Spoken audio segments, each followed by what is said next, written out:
Alia cut kurti కోసం Alia cut షేప్‌ని ఏ విధంగా పర్ఫెక్ట్‌గా మార్కింగ్ చేసుకోవాలో ఈ వీడియోలో చూద్దాము.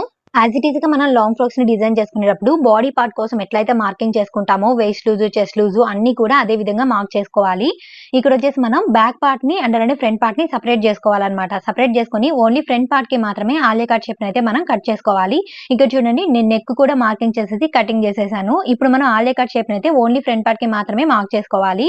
కింద నుంచి మనం టేప్ తోటి ఒక 5 ఇంచెస్ కానీ, 4½ ఇంచెస్ కానీ, 4 ఇంచెస్ కానీ, 3½ ఇంచెస్ కానీ, 3½ నుంచి 5 ఇంచెస్ వరకు కూడా ఈ ఆలియా కట్ షేప్ అనేది మనం మార్క్ చేసుకోవచ్చు.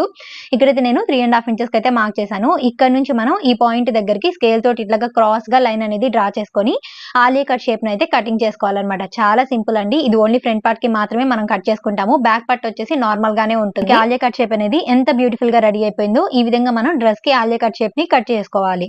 దీనికి సంబంధించిన ఫుల్ వీడియో అనేది ఆల్రెడీ మన ఛానెల్‌లో పోస్ట్ చేశాను. ఇంట్రెస్ట్ ఉన్న వాళ్ళు తప్పకుండా వాచ్ చేయండి.